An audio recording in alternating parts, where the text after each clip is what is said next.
Alhamdulillah, nous sommes réunis aujourd'hui pour parler d'un sujet qui est très important, qui est le fait de profiter de sa vie. Profiter de sa vie en faisant le bien. Et il y a un hadith incontournable que l'on doit d'évoquer quand on parle de profiter de la vie. Ce hadith, c'est le hadith d'Ibn Abbas radiyallahu anhuma.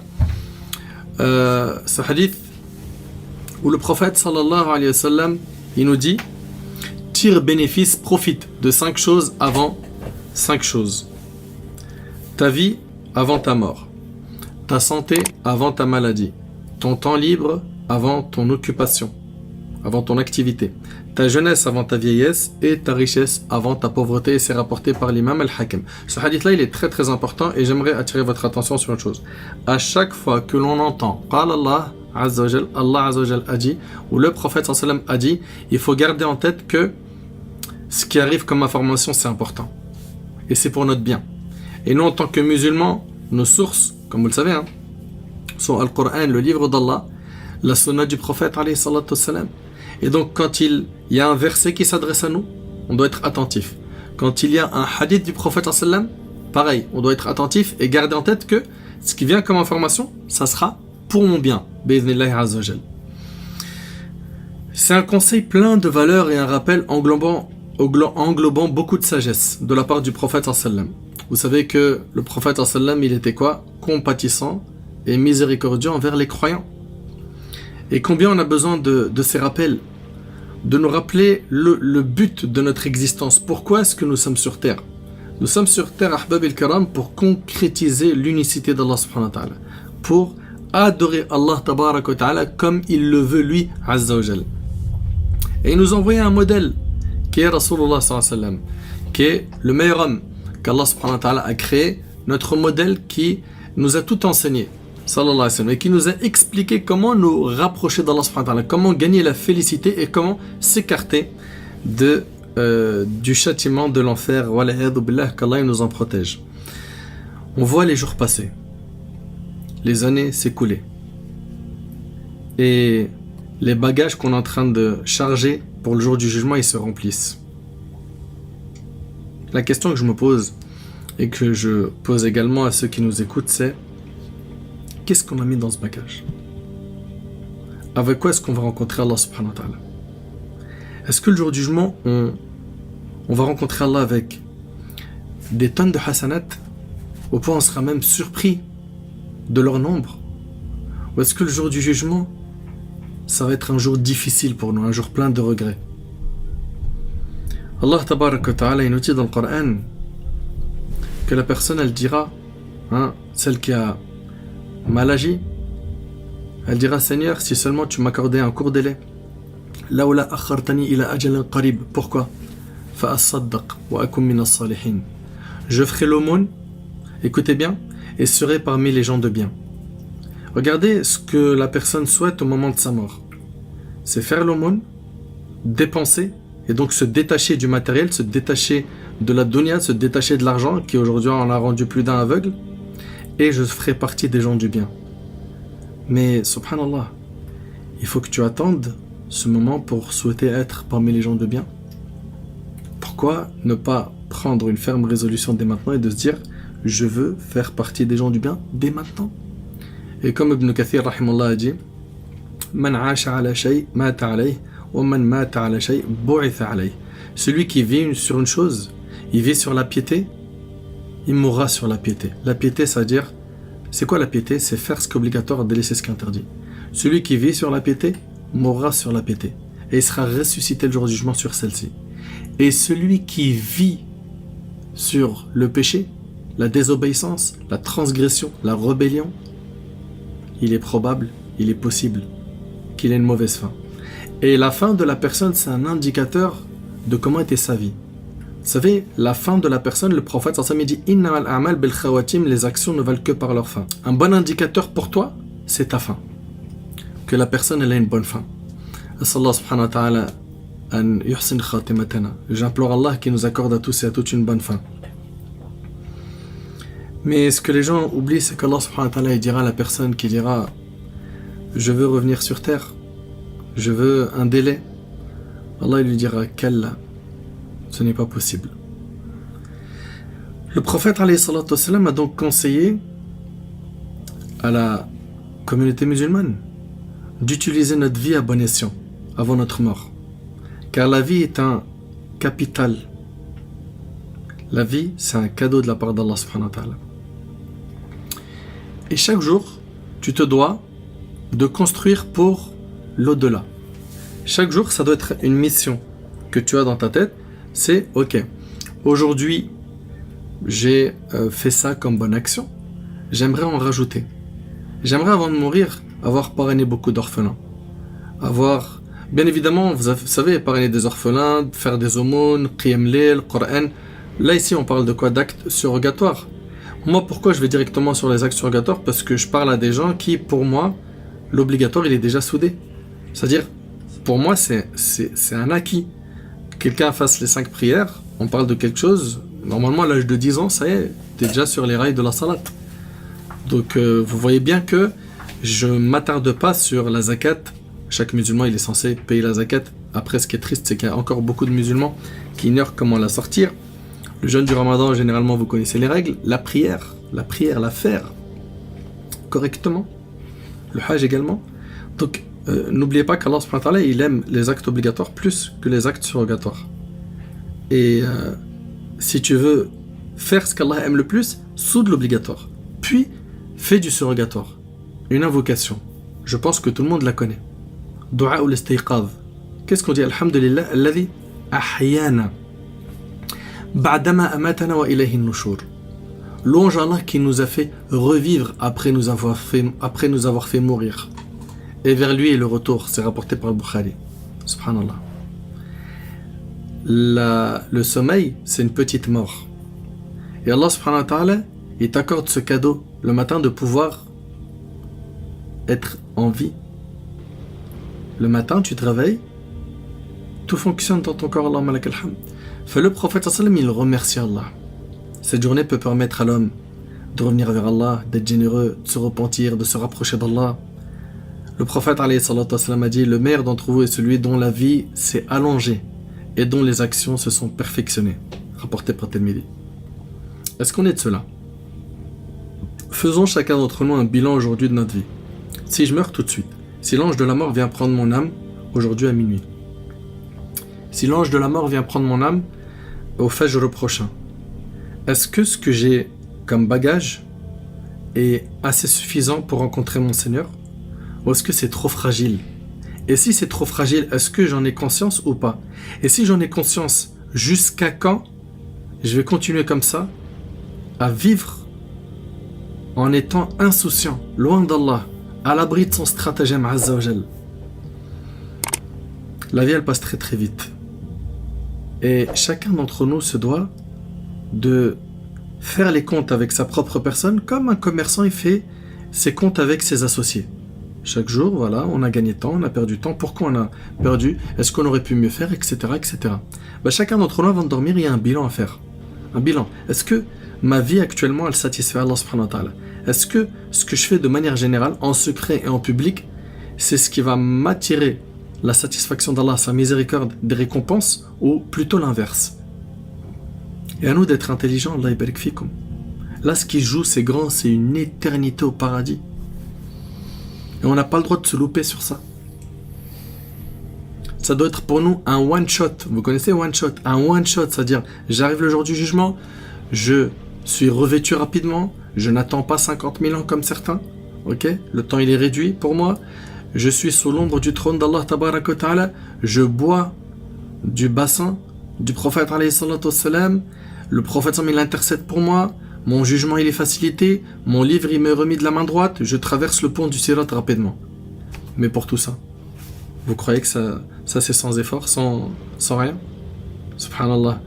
Pour avoir un doctorat, il y en a, ils ont fait des dizaines d'années pour étudier. Et ils ont sacrifié des nuits et ils ont veillé à boire des cafés, ils ont goûté au stress, ils ont goûté à énormément d'épreuves pour obtenir un grand diplôme sur Terre. Là, on ne parle pas d'un diplôme comme ceux de la dunya. Là, on parle de rentrer au paradis pour l'éternité. Franchement, quand tu entends l'éternité, normalement, ça doit nous faire quelque chose à l'intérieur du cœur. Wallah, l'azim, on doit se réveiller. On doit se dire, mais attends, mais jusqu'à quand comme ça je suis endormi? Jusqu'à quand je vois des gens se repentir? Lui, il a commencé salat, et moi je le regarde. Elle a porté le hijab, et la sœur, elle dit, mashallah, et elle a envie de le faire. Mais qu'est-ce qui t'empêche de faire comme lui ou comme elle? Pourquoi on est toujours là sur les quais? On voit des gens prendre les trains pour le repentir, et nous, on reste sur les quais. Jusqu'à quand on reste sur les quais? Pourquoi? Et puis, supposons que tu as pris un train, ok? Il t'a fait, mashallah, avancer, c'est-à-dire spirituellement, tu as fait un bout de chemin. Tu arrives dans un autre quai, pour une autre station spirituelle, tu veux encore aller de l'avant, et tu rates un train. C'est-à-dire quoi, tu rates un train? Ça veut dire, tu es tombé dans le péché. Est-ce que quand on tombe dans le péché, on reste comme ça, on pleure notre sort et on fait rien? Ben, celui qui pleure son sort, qui fait rien pour s'en sortir, c'est comme quelqu'un qui reste sur les quais. Il y a plein de trains qui arrivent et il ne veut pas prendre le prochain. Prends le prochain. Prends le prochain train, repens-toi, pars avec ceux qui se repentent, fréquente les bonnes personnes, sois quelqu'un d'assidu au salawat. On est en train de chercher aujourd'hui comment faire pour apaiser notre cœur. Vous voulez qu'on vous invente quoi? Des recettes magiques? Vous avez le Coran, vous avez la salat, vous avez le dhikr. Apprenez à utiliser comme il le faut ces adorations, vous allez voir que vous serez les plus épanouis du monde. Mais je ne sais pas pourquoi aujourd'hui, un grand nombre de musulmans, tu leur parles, moi je crois que j'ai un mal occulte, j'ai du SOS, je suis pas bien, je crois que j'ai un djinn, j'ai fait un cauchemar qui dit ça, j'ai fait ceci, j'ai fait cela. Mais rapproche-toi d'Allah. Rapproche-toi d'Allah, tu verras que toute ta vie ira mieux. Chacun d'entre nous doit penser à sa vie. Et à ces bagages aujourd'hui qu'on est en train d'alourdir. On met quoi dedans? La mort, elle ne connaît pas un âge particulier. Elle ne vient pas à une période particulière. On le voit de plus en plus. Covid ou pas Covid, hein. Jeune, moins jeune. Malade ou sans maladie. Beaucoup de gens meurent. La mort subite touche de plus en plus de monde. Ne prenez donc pas notre belle religion, cette magnifique religion, comme un sujet de distraction et d'amusement. Ne soyez pas dupes de cette vie d'ici-bas. Et ne soyez pas dupés par Shaitan qui ne se repose pas. Subhanallah. Allah tabaraka wa ta'ala nous l'a dit, Hatta idha ja'a ahadahumul maut, qala rabbi irji'un, la'alli a'malu salihan fima tarakt. Puis lorsque la mort vient à l'un d'eux, il dit, oh mon Seigneur, fais-moi revenir sur terre. Fais-moi revenir sur terre, Rabb, afin que je fasse du bien dans ce que je délaissais. La réponse d'Allah sera négative. Kalla innaha kalimatun huwa qailuha.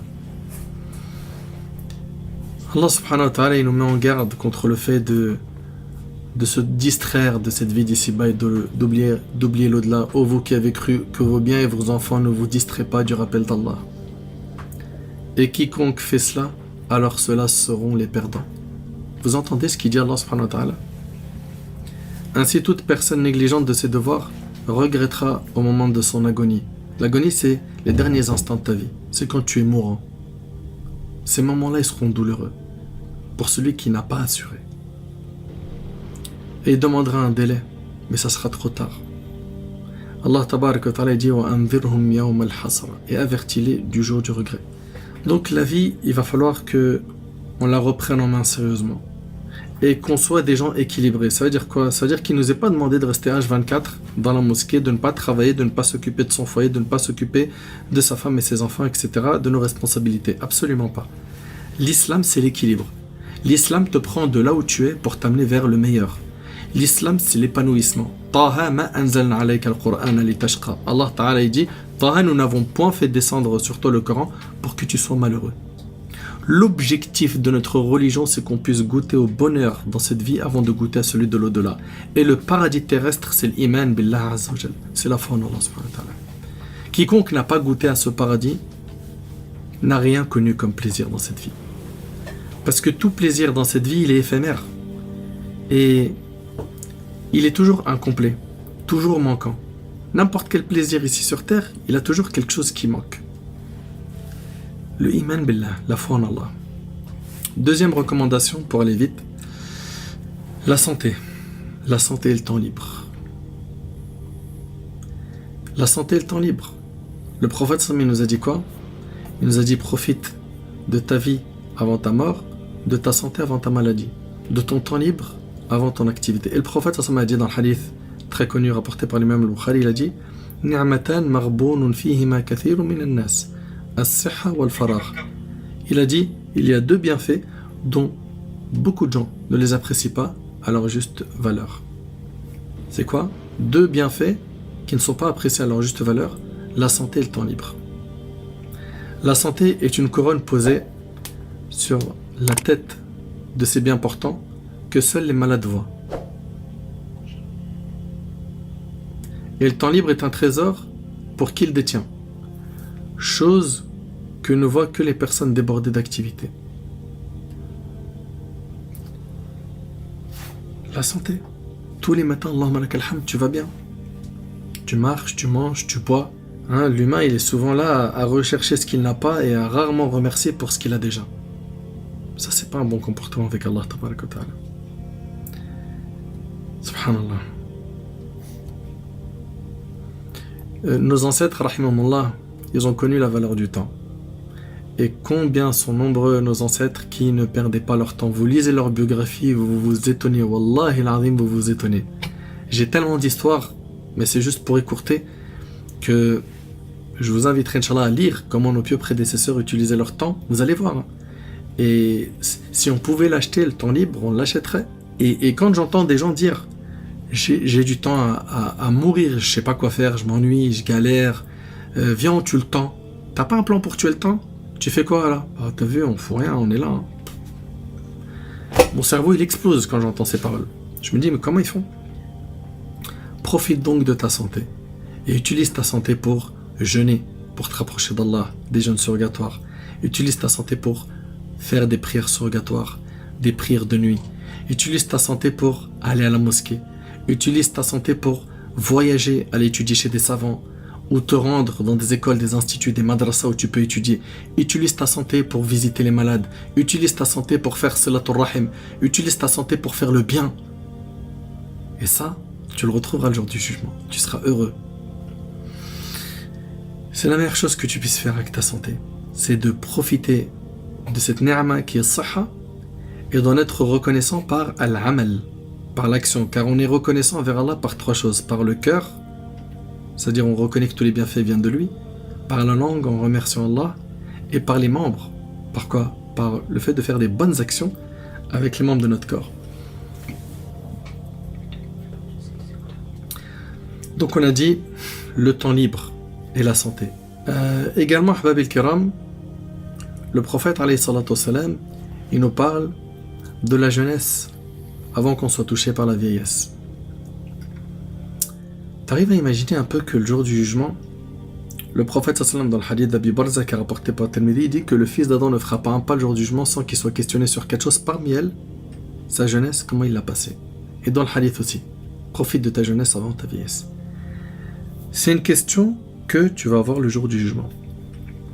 Que vas-tu dire à Allah quand Allah va te dire qu'as-tu fait de ta jeunesse? Est-ce qu'on peut méditer un petit peu sur notre temps, comment on l'utilise, notre santé, comment est-ce qu'on est réellement nous? Ma jeunesse, qu'est-ce que je vais dire à Allah? J'étais en train d'écouter du son et je draguais tout ce qui bouge sur les réseaux sociaux. Je sortais avec des tonnes de personnes du sexe opposé dans le haram. J'ai forniqué, j'ai fait ceci, j'ai fait cela. J'étais un instrument du mal. Qu'est-ce qu'on va dire à Allah subhanahu wa ta'ala yawm al-qiyamah? C'est une question que chacun d'entre nous doit se poser. Notre jeunesse, on en a fait quoi? On était des drogués de la technologie, des drogués du scrollage sur le net. Toute la journée, je suis en train de regarder sur TikTok, Insta, les commentaires, les publications. On a fait quoi de notre jeunesse? Qu'est-ce qu'on a fait de notre jeunesse? On a appris la religion, on l'a enseigné, on a appris le Coran. Qu'est-ce qu'on a fait? Subhanallah. Quand je pense au dhikr, cette immense adoration qui rapporte beaucoup de hasanat, le prophète sallallahu nous a dit que celui qui dit, écoutez bien, celui qui dit Subhanallah 100 fois, Allah subhanahu wa ta'ala lui inscrit 1000 bonnes actions ou il lui efface 1000 péchés. Ça prend combien de temps de dire Subhanallah 100 fois? Toutes ces formules-là, pour lesquelles on peut gagner beaucoup. Arrête-toi un instant et dis-toi, mais pourquoi j'évoque pas Allah? Pourquoi? Pour quelle raison? Donc chacun d'entre nous doit se dire que ce temps libre que j'ai aujourd'hui, c'est une ghanime, c'est un butin, c'est un trésor. Il faut que je m'en serve bien. Donc la jeunesse, c'est une occasion en or à ne pas louper. Certains disaient si seulement la jeunesse pouvait revenir afin que je lui conte ce que la vieillesse a fait de moi. Cette jeunesse-là, il va falloir qu'on l'utilise bien comme il le faut. C'est une richesse. Abdullah ibn Omar, il disait parmi ses conseils, si tu vis jusqu'au matin, n'attends pas le soir, et si tu vis jusqu'au soir, n'attends pas le matin. C'est-à-dire quoi? C'est-à-dire ne remets pas une bonne action à plus tard. Tu sais que ça, c'est une chose qui rapproche d'Allah, fais-la rapidement. Tu sais que ça va t'écarter d'Allah subhanahu wa ta'ala, écarte-toi-en rapidement. Et vous savez, on entend souvent, moi j'ai besoin petit à petit, je laisse la drogue, petit à petit.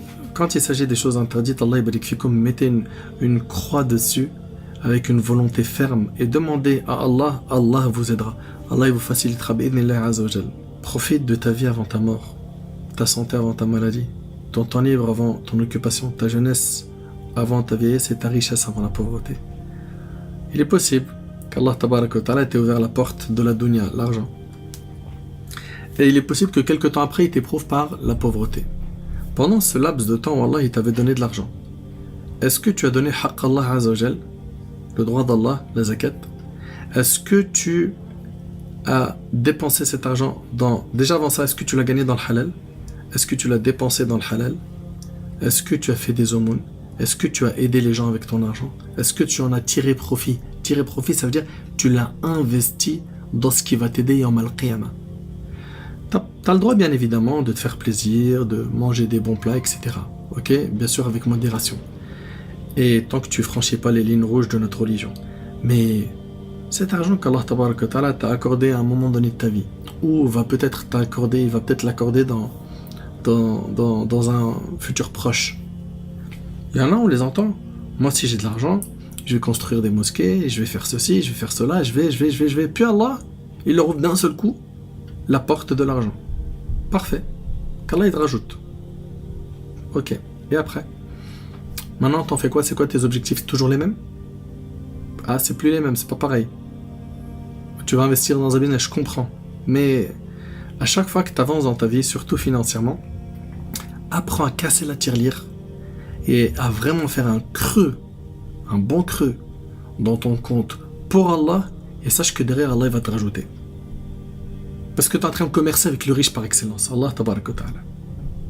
Mais par contre, vivre avec l'optique de non, je peux donner que des miettes parce que j'ai beaucoup à construire dans la dunya, puis après je ferai que, wallahi, toute personne qui commerce avec Allah sait que c'est une tijara rabiha.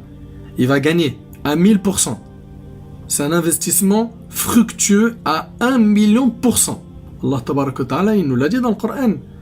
Il a dit Yamhaqu Allahu ar-riba wa yurbi as-sadaqat. Allah il anéantit l'usure et il fait fructifier les aumônes. Qu'est-ce que tu veux de plus? Donc s'il vous plaît, barakallahu fikum, notre vie elle est trop importante pour qu'on la gaspille, qu'on la gâche dans ce qui ne sert à rien. Il faut qu'on se rapproche d'Allah et pour ça il faut des connaissances, il faut apprendre, il faut évoluer, il faut demander à Allah, il faut une bonne fréquentation, il faut faire les causes. Profitons de notre santé, ta jeunesse avant ta vieillesse. Il y a des gens, ils sont arrivés à un certain âge où il n'a pas pu faire d'adoration, ou plutôt il n'a pas fait volontairement certaines adorations quand il était jeune, et aujourd'hui il va aller au Hajj, il va aller faire des adorations, il n'a plus la santé d'avant. Et il dit si seulement pendant que j'avais la santé, j'avais profité quand j'étais jeune, et ta richesse avant ta pauvreté. Aujourd'hui tu as de l'argent, c'est pas sûr que tu le gardes à vie. Donc marque le coup, maintenant, marque le coup pour toi, pour ton bien, pour ton futur, afin qu'Allah subhanahu wa ta'ala il te facilite ici-bas et dans l'au-delà. Donc profitons Allah barik fikum de notre vie, profiter de la vie, c'est surtout ne pas oublier l'au-delà. Ok, je suis pas en train de dire qu'on n'a pas le droit de profiter des jouissances de la vie d'ici-bas. Allah ta'ala il a dit wala tansa nasibaka min ad-dunya, n'oublie pas ta part dans la vie d'ici-bas, tu as le droit de voyager, t'amuser, etc., de rigoler, tant que c'est dans un cadre, on a dit, qui est permis par ta religion, qui est fait avec modération. Mais s'il vous plaît, le plus important, c'est l'autre vie. Le prophète ça m'a dit, et c'est avec ça que je termine, il n'y a de vraie vie que la vie de l'au-delà. Il n'y a de vraie vie que celle de l'au-delà. La vraie vie, c'est l'autre. Celle-là, on est ici pour préparer l'autre. Faut pas qu'on se loupe. C'est un one-shot pour nous, bi'idhnillah. Faut pas penser, comme certains, ils disent « Ouais, moi, de toute façon, Inch'Allah, bon voilà, t'as vu comme c'est bancal dans ma vie. Je pense que je vais aller en enfer, je sais pas combien de temps. Mais Inch'Allah, à la fin, je finirai au paradis. » Mais pourquoi, dans ta tête, déjà, tu penses à vouloir aller en enfer ou que tu vas aller en enfer? Non. Fais le nécessaire pour sauver ta peau. Attache-toi à la miséricorde d'Allah et fais tout pour la mériter, cette miséricorde.